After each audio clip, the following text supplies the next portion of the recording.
ಊಟ ಬರ್ತದೆ, ಹೌದು. ಆಮೇಲೆ ಬೇಕಾದಾಗ ತಿಂಡಿ ಬರ್ತದೆ, ತಿಂದು ಹಾಯಾಗಿ ಮಲಗಿಬಿಟ್ರೆ ಬೇರೆ ಯಾವ ಸಮಸ್ಯೆ ಇಲ್ಲ.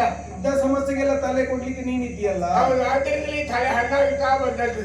ಬೆಳಗಾಯ್ತೇನೆ. ಹೌದು, ಈಗ ಕಾಣುವುದಿಲ್ಲಲ್ಲ. ನಿಮಗೆ ಕತ್ಲೆ ಆದ್ರೇನು, ರಾತ್ರಿ ಆದ್ರೇನು, ಬೆಳಗಾದ್ರೇನು, ಬೆಳ್ಳಗಿದ್ರೇನು, ಕಪ್ಪಿದ್ರೇನು ಏನು ಕಾಣುವುದಿಲ್ಲ. ವಯಸ್ಸು ತುಂಬಾ ಆಯ್ತಲ್ವಾ ನಿಮಗೆ? ನನ್ಗೆ ಆಗ್ತಾ ಬಂತು. ಅಲ್ಲ ಮಗಳೇ, ಸಣ್ಣ ಮಗು ಇರುವಾಗಲೇ ನಿನ್ನ ಅಪ್ಪ ನನ್ನನ್ನು ಇಟ್ಟುಕೊಂಡಿದ್ದ. ಎಂತದ್ದೆಲ್ಲ ಮಾತಾಡುದೆ? ಏನಿಲ್ಲ, ನನ್ನ ಅಪ್ಪ ಎಂತದ್ದು ಇಟ್ಟುಕೊಳ್ಳುದು? ಹಾಗಲ್ಲ ಅದು. ಅಂದ್ರೆ ನಿಮ್ಮ ರಾಜ್ಯದ ಅಣ್ಣದ ಋಣ ಇತ್ತು ನನಗೆ, ಹಾಗಾಗಿ ನಿನ್ನ ಅಪ್ಪ ಇಟ್ಟುಕೊಂಡಿದ್ದ ಅಂತ ಹೇಳಿದ್ರು. ನನ್ನ ಸಾಕತಾ ಇದ್ರು, ಹೌದು, ಕೆಲಸಕ್ಕೆಲ್ಲ ಇಟ್ಟುಕೊಂಡಿದ್ರು. ಆಮೇಲೆ ಬೆಳೆದು ದೊಡ್ಡವಳಾದೆ, ಮದುವೆ ವಯಸ್ಸಿಗೆ ಬಂದೆ, ಮದುವೆ ಆಯ್ತು, ನಿನ್ನ ಜೊತೆಲಿ ನಾನು ಬಂದೆ. ಈಗ ನಿನ್ನ ಗಂಡ ನನ್ನನ್ನು ಇಟ್ಟುಕೊಂಡಿದ್ದಾನೆ. ಪಾಲಿಸ್ತೇನೆ ಈಗ.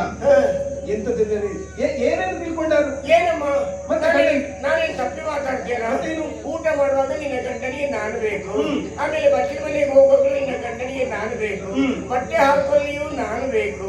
ನಿನ್ನ ಗಂಡನಿಗೆ ಎಲ್ಲ ಒದಗಿಸಲಿಕ್ಕೆ ನಿನ್ನಿಂದ ಸಾಧ್ಯ ಉಂಟಾ? ಹಾಗಾಗಿ ಎಲ್ಲಾ ವಿಷಯದಲ್ಲೂ ನಿನ್ನ ಗಂಡನಿಗೆ ನಿನಗಿಂತ ಹೆಚ್ಚು ಹತ್ತಿರ ನಾನು ಅಂತ ಹೇಳಿದ್ದು. ಅಂದ್ರೆ ನೀನು ನನ್ನ ಕಣ್ಣಾಗಿ ಸೇವೆಯನ್ನು ಮಾಡ್ತಾ ಇದ್ದಿ. ಹೌದೌದು. ಹೌದು. ನಿನ್ನ ಗಂಡನಿಂದ ನನಗೆ ಏನು ಉಪದ್ರ ಆಗಲಿಲ್ಲ, ಬೇರೆಯವರಿಂದಲೇ ನನಗೆ ಉಪದ್ರ ಹೆಚ್ಚಾಗುವುದು. ಬಿಡು, ನೀನು ಅಷ್ಟೆಲ್ಲ ದೊಡ್ಡ ಉಪದ್ರವನೆಲ್ಲ ದೊಡ್ಡ ಸಂಗತಿ ಮಾಡುವುದಿಲ್ಲ. ಹೌದು ಮಗಳೇ, ಹಾಗಾಗಿ ಊರಿಗೆ ಬಂದೆ ನಾನು.